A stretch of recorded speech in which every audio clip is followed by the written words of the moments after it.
Ceci est un livre audio autogénéré par Google. L'humour et la philosophie. Ouverture philosophique. Collection dirigée par Aline Caillet, Dominique Château et Bruno Péquignot.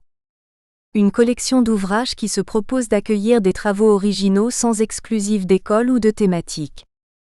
Il s'agit de favoriser la confrontation de recherches et des réflexions, qu'elles soient le fait de philosophes professionnels ou non. On n'y confondra donc pas la philosophie avec une discipline académique. Elle est réputée être le fait de tous ceux qu'habite la passion de penser, qu'ils soient professeurs de philosophie, spécialistes des sciences humaines, sociales ou naturelles, ou polisseurs de verres de lunettes astronomiques. Dernière parution. Philippe Riviale, Heidegger, Lettres en son impropriété 2010. Sylvain Portier Fichteux, philosophe du non-moi 2010. Camilla Bevilacqua, L'espace intermédiaire ou le rêve cinématographique 2010. Djibril Samb, Le vocabulaire des philosophes africains 2010. Xavier Soubiri, Traité de la réalité 2010. Marly Boulcao, Promenade brésilienne dans la poétique de Gaston Bachelard 2010. Martin Moschell, Divertissement et consolation, essai sur la société des spectateurs 2010. Sylvain Tousseul, Les principes de la pensée. La philosophie immanentale 2010. Raphaël Beaudinfontainha, L'éthique de Kropotkin 2010. Arnaud Tripet, L'éveil et le passage. Variations sur la conscience 2010. Stanislas Rbaaleke, Éthique, espérance et subjectivité 2010. Faten Karoubouchoucha, Spinoza et la question de la puissance 2010. Arnaud Rosset, Les théories de l'histoire face à la mondialisation 2010. Présentation de l'ouvrage. L'humour et la philosophie étudie la place de l'humour dans l'histoire de la philosophie, de Socrate à aujourd'hui. À travers une présentation par chapitre de différents penseurs ayant étudié ou pratiqué l'humour, l'auteur éclaire le côté humoristique de la pensée philosophique occidentale. Il en profite par le fait même pour combattre certains préjugés entourant la philosophie, en démontrant qu'il n'existe pas d'antinomie ou d'inimitié irréductible entre les domaines du philosophique et de l'humoristique, ces domaines pouvant très bien se rejoindre dans une relation souvent étonnante. L'auteur relate ainsi plusieurs plaisanteries de philosophes, illustrant chez eux un usage privilégié et parfois extensif de la parole comique ou humoristique. Enfin, cette étude explique en quoi une plaisanterie peut avantageusement remplacer un syllogisme, et un mot d'esprit traduire toute une philosophie, l'humour étant comme la philosophie une discipline intellectuelle visant à éclairer ou révéler la vérité, mais aussi les erreurs et les illusions. La plus perdue de toutes les journées est celle où l'on a pari. Nicolas Chamfort. Introduction générale. Quand l'humour se mêle à la pensée critique, scientifique ou spéculative, l'esprit reste toujours plus ou moins stupéfait. Nous sommes habitués à davantage de sérieux, surtout en matière de discours analytique ou spéculatif. C'est pourquoi les philosophes comiques ont toujours détonné et étonné. C'est aussi pourquoi nous apprécions tant les comédies marquées par la parole philosophique et l'humour faisant une large place à la réflexion, à la sagesse, à la théorie. Le meilleur humour provoque d'ailleurs la réflexion, le doute, la critique ou l'introspection. Il est lui-même, habituellement, et comme la philosophie, le produit de longues heures d'études, d'observation et de spéculation, d'où vient que cette rencontre entre l'humour et la philosophie, dans la gaieté ou la mélancolie, est chez l'homme un signe de maturité et de lucidité. On comprendra dès lors pourquoi les Athéniens chérissaient tant leur Diogène, ce chien philosophe leur offrait du spectacle, du divertissement, du plaisir, en même temps que matière à réflexion. Ce penseur mordant et mal léché allégeait aussi l'existence de ses concitoyens. Ses interventions répétées, véritables fêtes de la raison ou du sens commun, étaient donc des événements courus. On allait alors vers lui comme on allait en Grèce vers tous ces philosophes excentriques qui savaient se faire comprendre de tout en fascinant leur auditoire.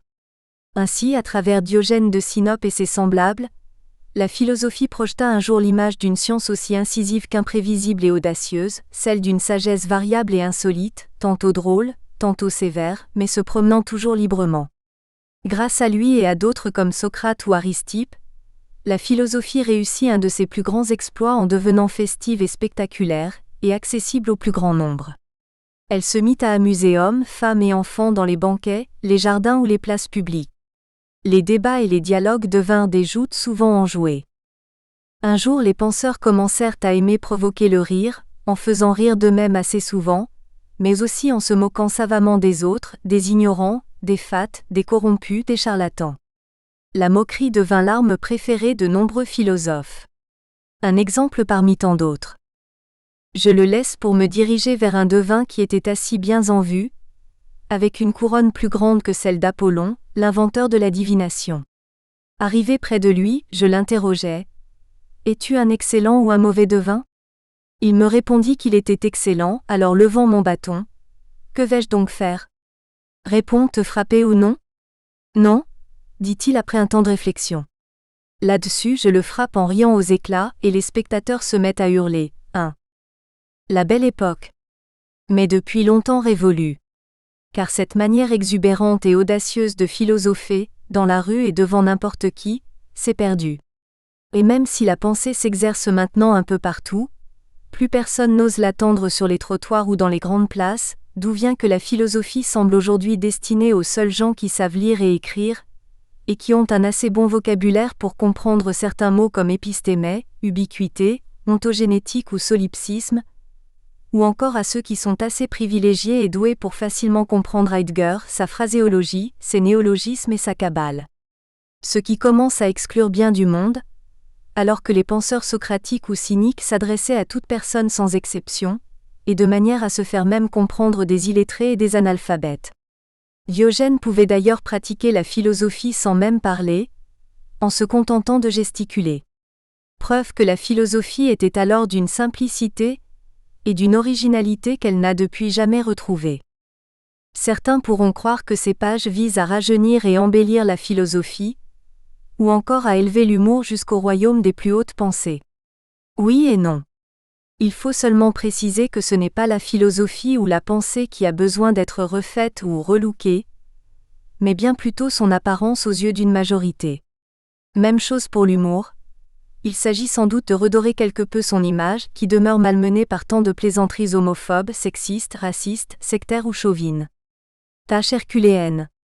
Car les plaisanteries fines et intelligentes, comme celles exigeant pour être pleinement appréciées de solides connaissances scientifiques ou historiques, seront toujours plus rares et moins populaires que celles du comique vulgaire, d'une compréhension plus facile et naturelle. Qui plus est, les préjugés à déloger sont bien lourds, surtout que ces préjugés contiennent parfois un fond de vérité. En ce sens oui, l'apparence de la philosophie mérite bien une petite correction, ou plutôt une mise au point. Mais que le lecteur se souvienne toujours que malgré son apparence parfois peu avenante, ou carrément rébarbative, l'essence de la pensée philosophique a toujours été d'éclairer l'homme sur lui-même et sur le monde. Et comme la lumière ne peut ni vieillir ni s'enlaidir, la pensée authentique n'aura jamais besoin de recourir à la moindre chirurgie plastique, car elle est d'une éternelle jeunesse. C'est son apparence qui peut fluctuer et se transformer, puisqu'elle appartient au domaine versatile de l'opinion. Des milliards d'êtres humains peuvent toujours changer la leur, sur tout et n'importe quoi. L'opinion qu'ils ont sur la philosophie est donc sujette à changement. Et c'est sur cette perception, sur cette image commune que la philosophie projette que nous avons tenté une opération, plutôt superficielle mais néanmoins nécessaire. Ainsi sommes-nous justement restés souvent en superficie, dans le domaine de l'anecdote, de la biographie ou du bref commentaire. Il ne s'agissait pas ici de redéfinir l'essence de l'humour, ou de la pensée philosophique. Aborder la philosophie par son côté humoristique ou comique trouve sa légitimité dans le fait que la race humaine est ainsi constituée.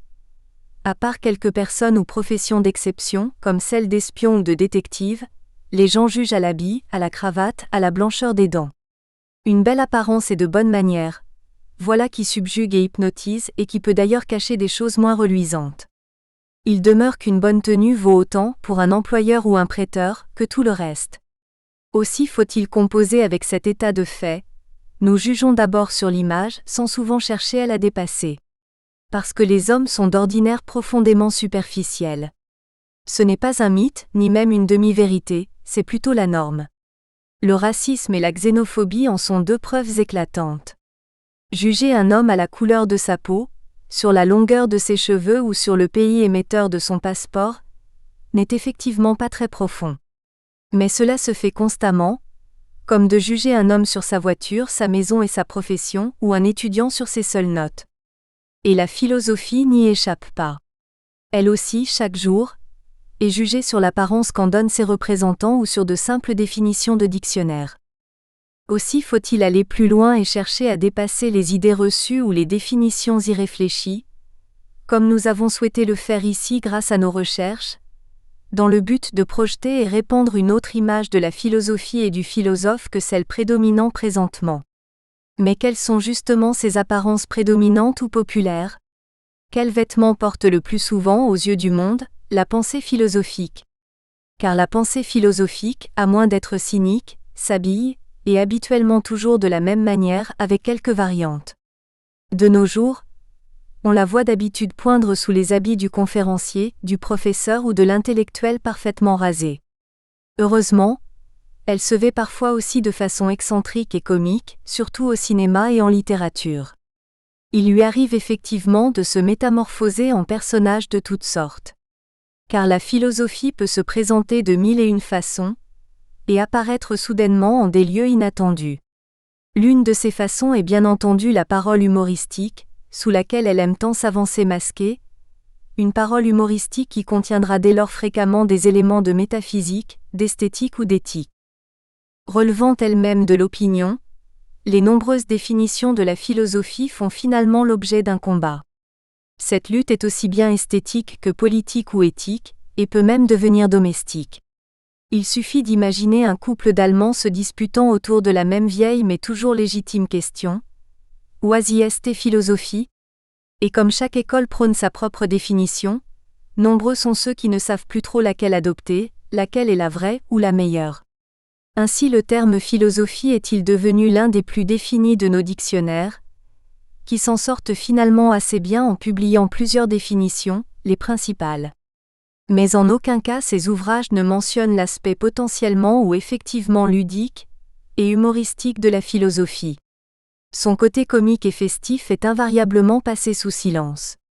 À en croire nos lourds dictionnaires et nos imposantes encyclopédies, la philosophie comme jeu et comme comédie n'existerait pas, l'humour chez les philosophes non plus. Rien d'étonnant dans ce contexte défavorable, si l'image de la philosophie reste encore complètement accrochée à celle de son sérieux légendaire, bien sûr légitime et nécessaire, mais prenant trop souvent toute la place, ce qui est moins correct et même dommageable. Cette déplorable situation donne au monde la fausse impression que l'attitude philosophique, ou la philosophie comme discipline, est constamment et nécessairement sérieusement sérieuse, comme si elle ne pouvait faire autrement. Ainsi la pensée philosophique apparaît tantôt comme une sage dispensatrice de conseils, de règles de vie et de bien-être, en nous présentant son côté épicurien, tantôt comme un refuge contre les malheurs, un refuge sans joie ni plaisir, et seulement capable de nous faire endurer la misère. C'est l'image peu attirante mais pourtant édifiante et nécessaire de la pratique stoïcienne de la philosophie. Il lui arrive également de se montrer, dans l'esprit du commun des mortels, comme une discipline hautement spéculative et abstraite apparemment déconnectée du réel. Elle peut encore montrer sa face militante voire inquisitrice. Par conséquent, l'image populaire de la philosophie est habituellement celle d'une discipline inutile relevant du casse-tête, celle d'une science agressive et corruptrice ou celle encore d'une pratique intellectuelle sans doute profitable, mais très peu réjouissante. Il est quand même étonnant de constater jusqu'à quel point la face comique et ludique de la philosophie a presque toujours été éclipsée, restant dans l'ombre des autres visages mieux connus et médiatisés de la pensée philosophique, tellement dans l'ombre que cette face riante et joueuse de la pensée occidentale est vite devenue invisible. C'est à peine si certains connaisseurs en ont quelquefois fait état dans leurs livres ou leurs conférences. Une situation invraisemblable qui pourrait avoir l'air d'un poisson d'avril, ou à tout le moins d'un oubli ridicule. Quoi qu'il en soit, cet oubli improbable explique pourquoi le grand public n'a à peu près aucune idée encore aujourd'hui, de ce que la pensée philosophique, à commencer par son histoire, recèle en matière de mots d'esprit, d'insultes spirituelles, de parodies, de satires et de divines plaisanteries. La philosophie universitaire, en se concentrant trop sur certains philosophes comme Aristote, Descartes, Kant, Hegel ou Heidegger, au détriment d'autres comme Aristippe, Montaigne ou Diderot, n'a pu que contribuer à cette fâcheuse méconnaissance. On pourrait même, à la limite, imaginer une vaste conspiration, ou du moins une certaine censure. Il serait facile de penser ici au roman d'Umberto Eco, Le nom de la rose, qui pourrait nous donner l'idée d'une pareille conspiration, ordonnée à l'origine par des membres du haut clergé, des professeurs et des bibliothécaires, sauf qu'il n'en est rien et que l'histoire de cette méconnaissance n'a rien d'un roman policier. Elle résulte stupidement et platement de l'ignorance et des préjugés. Ignorance de ce que contient en matière de jeu et d'humour, l'histoire de la pensée, et préjugés sur ce qu'est ou doit être la philosophie. Ces deux facteurs auront toujours amplement suffi à refouler la pensée comique et ludique, hors des terres de la philosophie. Il s'agirait donc de l'y réinsérer en lui redonnant la place qu'elle occupa chez les Grecs, de Socrate à Lucien, ce qui ne saurait se faire en un clin d'œil. Le but n'était donc pas d'offrir ici au lecteur un autre livre sur l'humour ou le comique en général, ce travail d'analyse et d'explication ayant déjà été accompli par Kierkegaard, Freud, Bergson et d'autres penseurs vers qui se tournera le lecteur soucieux d'approfondir directement ses connaissances théoriques sur l'humour et les autres dimensions du comique. On pourra aussi et surtout lui recommander la lecture de la théorie schopenhauerienne du ridicule, qui tient dans quelques pages du monde comme volonté et comme représentation. Schopenhauer y fait le tour du monde comique et en profite par ailleurs pour marquer clairement la différence entre l'ironie et l'humour, ou entre l'humour et le simple comique. Que le lecteur retienne quand même l'esprit de cette formule. Si la plaisanterie se dissimule derrière le sérieux, nous avons l'ironie. Le contraire de l'ironie serait donc le sérieux caché derrière la plaisanterie. C'est ce qu'on appelle l'humour, Les définitions formelles de l'humour sont nombreuses et recouvrent toutes ses variantes, en tentant d'expliquer aussi bien l'humour noir que celui des collégiens, en passant par l'humour absurde, cruel ou grinçant. Inutile ici, de relever et de définir toutes les formes humoristiques. Toutefois, sans les définir de manière systématique, nous allons en donner de nombreux exemples. Aussi n'allons-nous pas nous restreindre à l'humoristique pure, car nous aborderons le comique sous presque toutes ses formes directement ou obliquement, et quoique l'humour à proprement parler restera toujours au centre de nos préoccupations. C'est d'ailleurs pourquoi nous avons adopté dans l'esprit de ce travail, une très large et permissive définition de l'humour. Cette définition est celle, certes un peu relâchée mais ô combien indulgente et pratique, de Mathieu Köstler. On peut définir simplement l'humour en ses multiples splendeurs comme un type de stimulation qui tente à provoquer le réflexe du rire. 3. Il est pourtant des cas où l'humoristique n'est pas comique, et encore moins drôle. Plusieurs de nos exemples le montreront. Le drôle ou ce qui provoque le rire ou l'hilarité ne relève pas forcément de l'humour stricto sensu. Il est d'ailleurs regrettable que ce terme soit aujourd'hui automatiquement associé au comique. Ce malentendu, ou cette synonymie fallacieuse, fait trop souvent passer le bouffon ou le clown pour un humoriste, ce qui est une fâcheuse extrapolation. Après tout, même si un clown peut fort bien se révéler divertissant et provoquer le rire, les grimaces, les pirouettes et les gestes expansifs ne suffisent pas à faire de vous un humoriste. S'amuser à rôter non plus. Et même les meilleures moqueries ne méritent pas toujours, à strictement parler, le qualificatif d'humoristique, parce que, pour citer un autre penseur de l'humour, Tellenbach, l'humoriste n'est pas un bouffon, il n'est pas non plus un simple boute-en-train, car il ne descend jamais en dessous de son niveau. Mais on peut en revanche le rencontrer dans les abîmes de l'horreur. Il faut toujours garder à l'esprit que l'humour repose sur un profond sérieux. 4. L'humour noir le prouve parfaitement, lui qui tire d'abord son génie d'une certaine disposition de l'humeur, celle de la mélancolie, avec tout le désespoir, l'angoisse et la nostalgie que cet état suppose.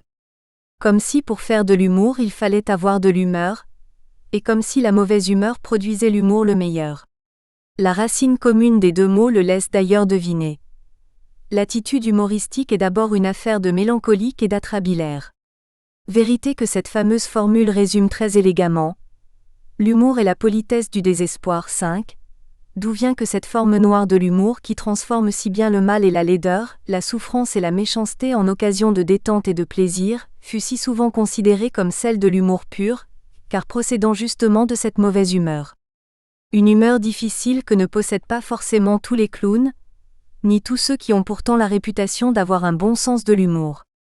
Ainsi les meilleurs humoristes seraient loin d'avoir toujours un bon sens de l'humour, selon le sens aujourd'hui galvaudé et faussé accordé à cette expression devenue banale. La chose est ironique. Le burlesque et la bouffonnerie appartiennent à une autre dimension du comique, sensiblement inférieure à celle de l'humour, parce que rudimentaire et sans grande portée philosophique. Ce comique des singeries les plus triviales, des plus grossiers poissons d'avril, est justement à l'humour ce que l'hominidé est à l'homme, une première étape, un commencement. Il constitue en quelque sorte le vestibule de la maison du comique.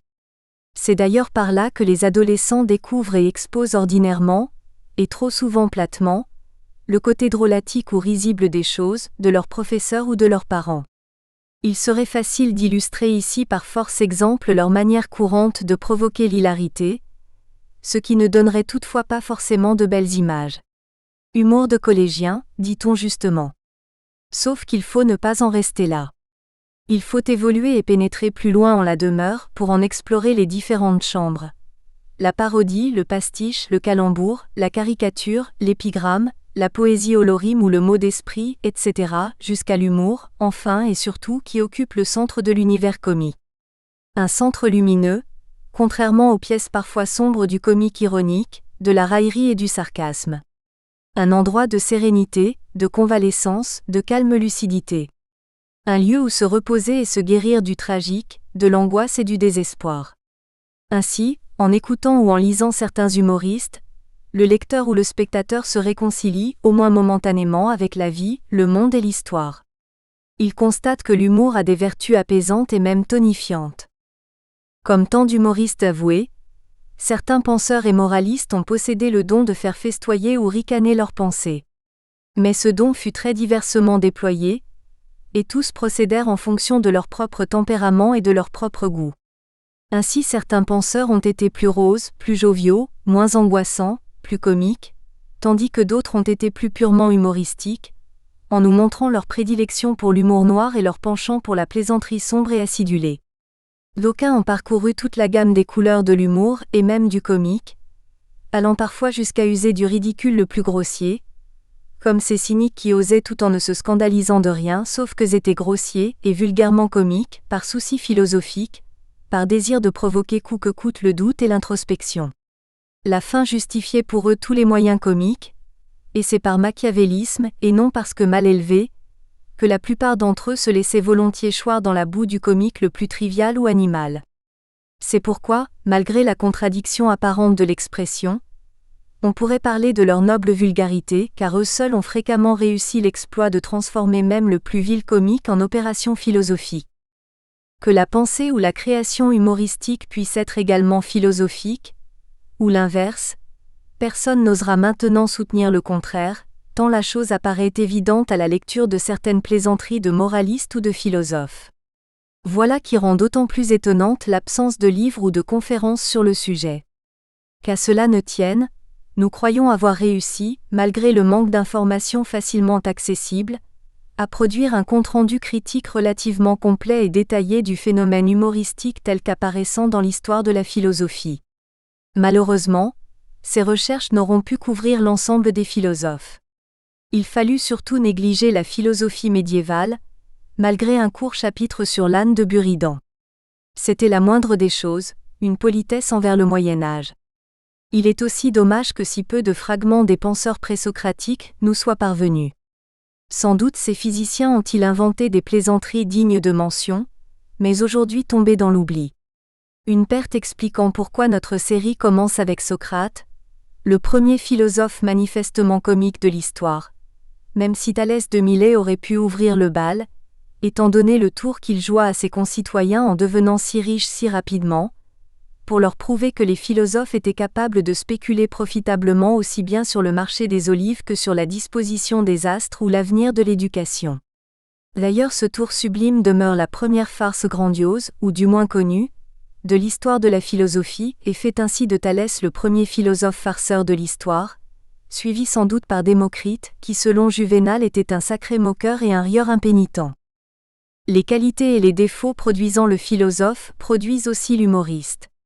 Voilà pourquoi tant de philosophes ont fait preuve d'humour, publiquement et sur papier, ou plus privément. Ceux dont nous allons parler bien sûr, mais encore d'autres comme Montesquieu, Pascal ou Mendelssohn, qui répondit un jour à un officier de l'armée allemande qui lui disait « Juif, tu fais commerce de quoi ? Je vends quelque chose que tu ne connais pas. » Quoi ? L'esprit. 6. Cet esprit aide bien sûr le penseur à accepter le mépris avec humour et la critique avec désinvolture. Quant aux humoristes professionnels, les meilleurs d'entre eux ne peuvent qu'être aussi des penseurs, qu'ils le veuillent ou non, le sachent ou non, ou que nous y pensions ou non. Ce qui fait de l'humoriste un cousin du philosophe, comme l'est également dans une certaine mesure le poète, le prophète ou le juge. Les traits de parenté sont d'ailleurs tellement nombreux qu'il faudrait plusieurs pages pour les recenser et commenter tous. Il arrive assez souvent que sans même le vouloir les philosophes soient eux-mêmes, en tant que personnages ou personnalités, comiques ou ridicules. Surtout que presque tous ont possédé un côté Don Quichotte. En effet, de nombreux penseurs ont eu comme lui la triste figure du justicier impénitent et impertinent, en se croyant comme le héros de Cervantes 100 fois plus puissant qu'il ne l'était en réalité. La chose est arrivée à Rousseau et à Nietzsche notamment, comme à presque tous les autres philosophes, mais chez eux de manière plus explicite et spectaculaire. Comme Don Quichotte et dans une semblable errance, ils ont cru pouvoir transformer radicalement le monde, les institutions, l'histoire et la vie humaine dans tous ses fondements. Admirable et tragicomique. Outre le fait qu'on pourrait accorder à certains livres de philosophie les mêmes pouvoirs qu'eurent sur le Seigneur de la Manche, les livres de chevalerie, il faut admettre que presque tous les penseurs connus ont montré leur ridicule, et parfois de manière ostentatoire. Des ridicules qui pourraient aisément faire l'objet d'un livre passionnant, dont le titre pourrait être des caprices, tic et toc des philosophes illustres. Cela dit, malgré l'aspect assez souvent anecdotique des chapitres qui vont suivre, espérons que cette courte étude contribuera à alimenter la réflexion sur les rapports entre l'humour et la pensée proprement philosophique. De même croyons-nous avoir rendu hommage par ces chapitres, aux philosophes considérés. Enfin le lecteur se rendra compte d'une chose, que la philosophie possède, en raison de son potentiel hautement comique ou humoristique, une histoire inédite qui reste à découvrir et à raconter. Il constatera également que ce sont parfois les plaisanteries les moins comiques, qui se révèlent pourtant les plus lourdes de sens et les plus porteuses de lumière. C'est le cas de l'âne de Buridan, ou de la modeste proposition de Jonathan Swift. Le lecteur pourra même débuter par là, car aucun règlement ne l'oblige à lire selon l'ordre des chapitres, ou encore de gauche à droite ou du haut vers le bas. Que le lecteur aille donc directement, s'il le souhaite, au chapitre susceptible a priori de l'intéresser davantage. Et ainsi de suite, selon son caprice et sans peur de sauter par-dessus les époques ou les grands courants. Ceci dit, lire en ordre sans rien sauter a aussi ses avantages. Quelle que soit sa préférence, nous lui souhaitons bonne lecture. Chapitre 1 Les Anciens. Socrate. Athènes 470 et 399. L'ironie socratique est légendaire, et Kierkegaard en fit même sa thèse de doctorat, intitulée Le concept d'ironie constamment rapporté à Socrate. Depuis ce temps, tous les amateurs de philosophie reconnaissent en Socrate un maître de l'ironie, tant au sens actuel que premier du terme, celui de l'ignorance feinte.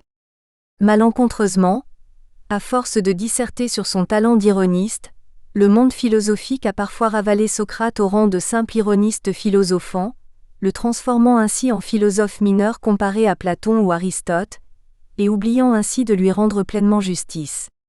Comme si Socrate n'avait été qu'un ratiocineur qui par ses feintes, ses questions pièges ou ses inversions, avait possédé comme seul mérite remarquable d'avoir su aider brillamment ses interlocuteurs à accoucher de leurs propres pensées. Il faut dire que Socrate se ravalait lui-même au rang de sage-femme. Mais ce serait le prendre trop au sérieux et le méconnaître que lui donner là-dessus raison, étant donné sa fausse modestie aussi évidente que moqueuse. Dans le but précisément, de rendre à Socrate tout ce qui est à Socrate, et non seulement son ironie ou sa dextérité d'accoucheur, Xanthippe ou sa ciguë, Il est nécessaire d'étudier plus à fond son attitude humoristique et son comportement comique, à commencer par ses manières clownesques et loufoques. C'est en réexaminant ainsi Socrate, sa méthode, son caractère et son allure, qu'on découvre en lui un esprit révolutionnaire d'une importance capitale, en tant qu'inventeur et propagateur d'une nouvelle manière de philosopher et de définir la philosophie. Il faudrait être de mauvaise foi pour ne pas voir en Socrate un philosophe comique. La lecture de certains dialogues platoniciens, combinée à celle du banquet de Xénophon, suffit amplement à donner au lecteur cette impression. Socrate ne se prenait guère au sérieux et si oui, le laissait peu paraître. La chose se sent bien, il n'est jamais très loin de vouloir rire de lui-même ou des autres et cède fréquemment à la tentation. Ainsi Socrate, d'habitude sans même en avoir l'air, s'est moqué de lui-même et de son entourage à d'innombrables reprises. L'autodérision et la raillerie socratique, parfois presque imperceptibles, recouvrent en effet de nombreux passages de dialogue. Suffisamment pour affirmer que sans Socrate certains dialogues platoniciens seraient de peu d'intérêt. Il leur donne de la saveur, du relief, de la substance et assez souvent une atmosphère comique indéniable. Qu'on pense ici, pour n'en citer qu'un, à l'Hippias majeur. Ce dialogue n'est au fond qu'une longue moquerie où Socrate reproche par ailleurs aux sophistes de se prendre trop au sérieux, et par le fait même, on peut le supposer, de manquer d'humour. Mais on pourrait aussi bien citer le Gorgias ou encore l'Alcibiade, dans lequel Socrate se joue du fameux séducteur, en critiquant assez durement son inexpérience et son arrogance, mais toujours en ayant plus ou moins l'air, malgré tout, de plaisanter gentiment sur son compte, et même de l'aimer grandement. Ce talent de dialecticien, capable de fusionner les contraires et de mélanger la bienveillance à la malice, a fait de Socrate un maître dans l'art de la taquinerie. C'est dans cette manie qu'a Socrate de plaisanter derrière son sérieux, et dans sa verve autodérisoire que nous retrouvons chez lui une attitude humoristique. Car l'humour est d'abord tel que l'a défini Schopenhauer, de la plaisanterie cachée derrière du sérieux. Et nous savons tous que l'autodérision est une forme d'humour. Toutefois cette attitude humoristique en côtoie d'autres, dont son attitude ironique, autrement dit son art d'être sérieux derrière ses plaisanteries. D'où la nécessité de faire toujours attention au contexte dans lequel il s'exprime, de même qu'aux mots utilisés, pour bien départager le Socrate humoriste riant de lui-même, du Socrate ironiste se moquant des autres. Une distinction parfois difficile à opérer. Plaisante-t-il ? Est-il sérieux ? Ou se vise-t-il lui-même à travers une moquerie, s'adressant apparemment à un interlocuteur ? Socrate peut nous confondre, et son ironie peut ressembler étrangement à de l'humour, et vice-versa. Une ambiguïté dont témoigne ce jugement prononcé vers la fin de son procès, alors même qu'il était menacé de mort par l'Assemblée des juges. Pour ce que j'ai fait, j'estime qu'il faut me nourrir au Prytanée. C'est humour ou plutôt ironie ? Humour, si l'on considère d'abord cette parole comme une affirmation sérieuse, et ironie sinon. Le problème, c'est que cette affirmation peut sembler à la fois sérieuse et non sérieuse, prise aussi bien au premier qu'au deuxième degré. Elle relèverait donc à la fois de l'humour et de l'ironie, surtout qu'elle contient un fond d'autodérision et même de non-sens qui contribue à la rendre humoristique. Mais une majorité de juges n'ayant pas voulu voir la plaisanterie, ou l'ayant trouvée déplacée, Socrate fut condamné à boire la ciguë. Cette plaisanterie lui fut donc fatale, et nous pouvons dire que c'est son attitude humoristique, cumulée à son franc-parler, qui lui a finalement valu la peine de mort. Rien de moins. Le sort de Socrate fut décidé sur une plaisanterie, ce qui n'est guère flatteur pour les juges ayant voté la condamnation. Mais qu'au moins ce mot serve d'exemple, en nous rappelant qu'il convient encore aujourd'hui devant les juges de ne pas imiter Socrate. Les tribunaux ne sont pas des lieux de plaisanterie, même si tant de procès sont de vraies farces, surtout dans certains pays.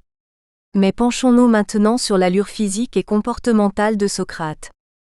Va-nu-pieds, toujours plutôt débraillé, laissant aux sophistes ou à ses riches disciples le soin de se promener en habits neufs et parfaitement propres, Socrate se moquait bien de son apparence.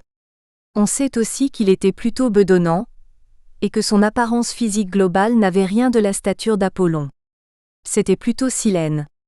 Mais ce qui était sûrement d'un comique consommé, c'était de le voir se mettre à discourir soudainement et avec fougue. Souvent au cours de ses recherches, il discutait avec véhémence, lançait les poings en avant ou s'arrachait les cheveux, ne se souciant aucunement des rires qu'il soulevait, les supportant au contraire avec calme. 8. Autrement dit, Socrate pouvait se montrer franchement ridicule, et sa propre personne offrait à l'occasion un spectacle fort comique. Calliclès, un sophiste, le confirme. « Socrate, tu m'as l'air d'un jeune chien fou, tu parles comme si tu étais en train d'haranguer le peuple entier. » 9. Par ailleurs, Socrate aimait danser, et c'est avec plaisir qu'on peut l'imaginer gesticulant et sautillant sur un air à la mode.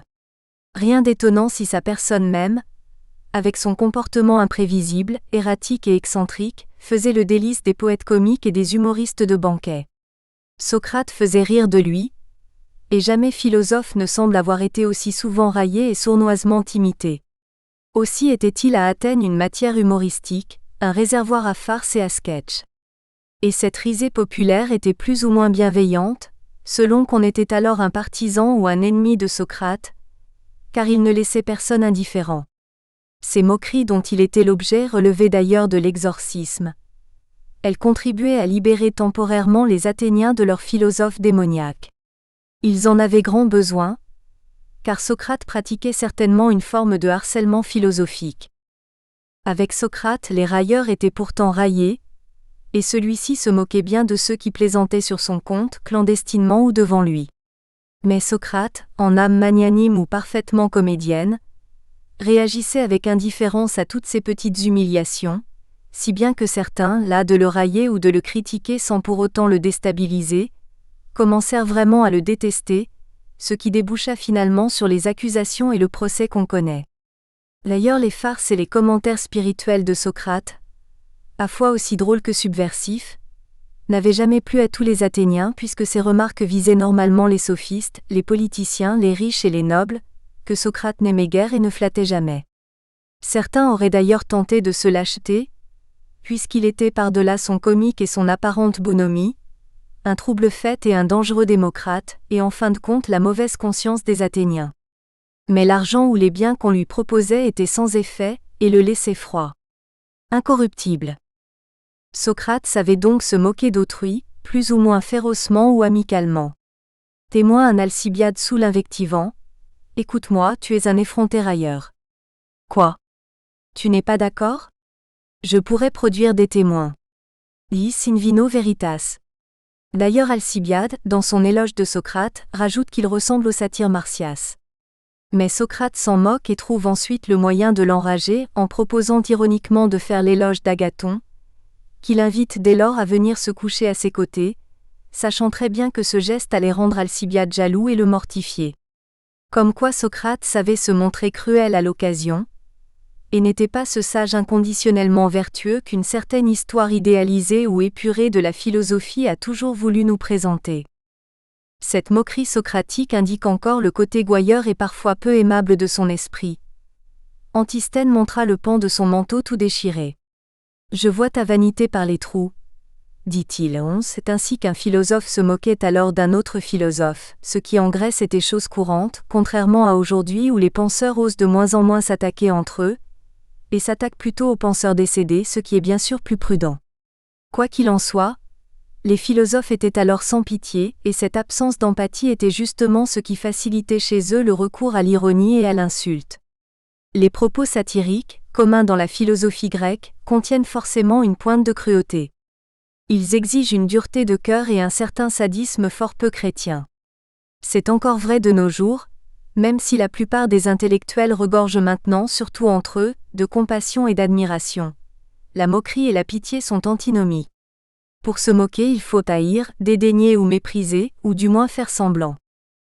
Les difficultés de la vie, avec ses petits accidents et ses innombrables frustrations, offrirent à Socrate la chance de plaisanter à maintes reprises.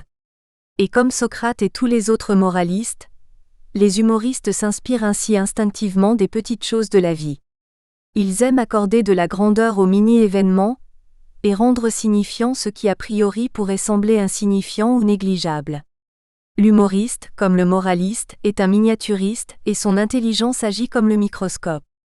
De plus, chez lui, grâce à son sang-froid, l'humour ou le mot d'esprit remplace habituellement l'irritation ou l'indignation. Sa femme, Xanthippe, non contente de l'injurier, lui jeta... Nous espérons que vous avez apprécié cet aperçu. Pour continuer à écouter ce livre audio sur Google Play Livres, utilisez le lien dans la description de la vidéo.